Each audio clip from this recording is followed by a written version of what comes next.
আসসালামু আলাইকুম। আজকে আমি আপনাদের সাথে শেয়ার করব দুধ দিয়ে মিল্ক পুডিং রেসিপি। এই মিল্ক পুডিংটি তৈরি করা কিন্তু খুবই সহজ আর খেতে কিন্তু অসাধারণ। ঈদের দিন সকালে কিন্তু আপনারা এই ডেজার্টটি তৈরি করতে পারেন। বাচ্চারা খেতে কিন্তু অনেক পছন্দ করবে এই পুডিংটা। বাসায় অতিথি আসলেও কিন্তু এই পুডিংটা আপনারা দিতে পারেন। তাহলে চলুন দেখে নিই এই পুডিংটার রেসিপিটি। মিল্ক পুডিংটি তৈরি করার জন্য প্রথমে আমি একটি প্যান নিয়ে নিয়েছি। প্যানের মধ্যে নিয়ে নিচ্ছি 2 কাপ লিকুইড গরুর দুধ। অনেকে আছেন এই 2 কাপের মাপটা বোঝেন না, তাদের জন্য আমি বলে দিচ্ছি 2 কাপ মানে হাফ লিটার দুধ। আপনারা আপনাদের পরিমাণ অনুযায়ী কমিয়ে বাড়িয়ে নিতে পারেন। এরপর দিয়ে দিচ্ছি 1/3 কাপ চিনি। আপনারা আপনাদের টেস্ট অনুযায়ী চিনির পরিমাণটা বুঝে নেবেন। 1/3 কাপ গুঁড়া দুধ দিয়ে দিচ্ছি। গুঁড়া দুধটা দিলে কিন্তু পুডিংটার ফ্লেভার খুবই ভালো আসে আর খেতে কিন্তু অনেক মজার হয়। তাই অবশ্যই গুঁড়া দুধটা দিতে হবে। এরপর দিয়ে দিচ্ছি 1 চামচ agar agar powder. Agar agar পাউডারটা কিন্তু অবশ্যই দিতে হবে, না হলে কিন্তু এই পুডিংটা কখনোই তৈরি হবে না। এই আগার আগার পাউডারটা যে কোনো কনফেকশনারি দোকানে পাওয়া যায়। এই আগার আগার পাউডারটার দাম কিন্তু 120 টাকা।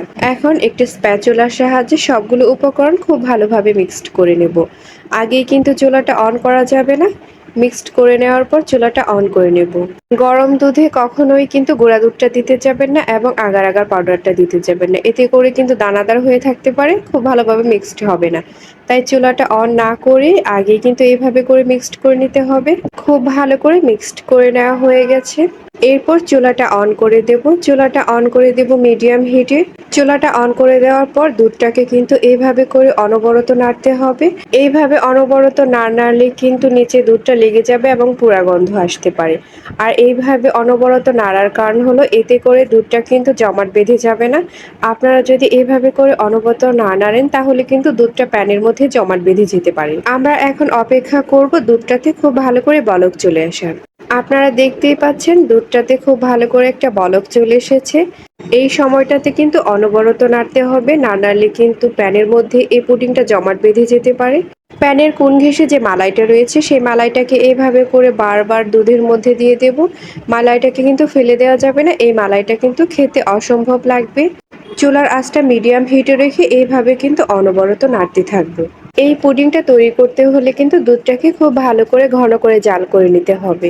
দুধটাতে খুব ভালো করে বলক চলে আসার পরও কিন্তু 10 থেকে 15 মিনিট খুব ভালো করে ঘন করে জাল করে নিতে হবে। এই সময়টাতে কিন্তু স্প্যাচুলার সাহায্যে অনবরত নাড়তে হবে।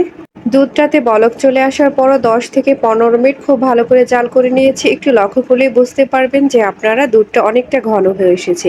এই সময়টাতে চুলাটা অফ করে দেব। চুলাটা অফ করে দিয়ে চুলা থেকে প্যানটাকে নামিয়ে নেব। এরপর আমি একটি মোল্ড নিয়ে নিয়েছি, যে মোল্ডের মধ্যে আমি পুডিংটাকে সেট করব।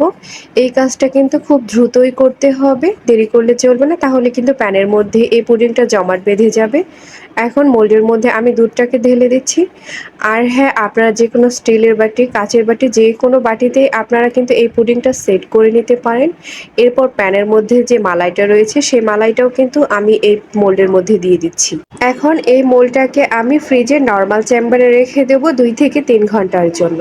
2 থেকে 3 ঘন্টা পর এই পুডিংটা কিন্তু আপনি খুব ভালো করে সেট হয়ে যাবে। তাই এটাকে ফ্রিজের নর্মাল চেম্বারে রাখতে হবে 2 থেকে 3 ঘন্টার জন্য। 2 থেকে 3 ঘন্টা পর ফ্রিজের নর্মাল চেম্বার থেকে আমি বের করে নিয়েছি। এরপর পুডিংটা আমি এইভাবে করে ছুরির সাহায্যে চারপাশটা কেটে দিচ্ছি। এতে করে পুডিংটা বের করে আনতে খুবই সহজ হবে। পুডিংটার চারপাশটা খুব ভালো করে কেটে নেওয়া হয়ে গেছে। এখন এই পুডিংটাকে আমি একটি প্লেটের মধ্যে সেট করে নেব। পুডিংটাকে সেট করার জন্য আমি এখানে একটি প্লেট নিয়েছি। এখন পুডিংটাকে এইভাবে করে সেট করে নেব। মাশাআল্লাহ, আপনারা আমার পুডিংটা দেখেই বুঝতে পারছেন কতটা পারফেক্ট হয়েছে। এরপর একটি স্ট্রেনার মধ্যে আমি গুঁড়ো দুধ নিয়ে এইভাবে করে উপরে দিয়ে দিচ্ছি। এতে করে পুডিংটা কিন্তু দেখতে খুবই সুন্দর লাগবে আর খেতেও কিন্তু অনেক মজা লাগবে। যদি আমার এই মিল্ক পুডিং রেসিপিটি আপনাদের ভালো লাগে তাহলে অবশ্যই লাইক, কমেন্ট এবং শেয়ার করবেন। ইউটিউব থেকে দেখে থাকলে কিন্তু সাবস্ক্রাইব করবেন আর ফেসবুক পেজ থেকে দেখে থাকলে কিন্তু ফলো করবেন। আর আমার এই ভিডিওটি দেখার জন্য অনেক অনেক ধন্যবাদ।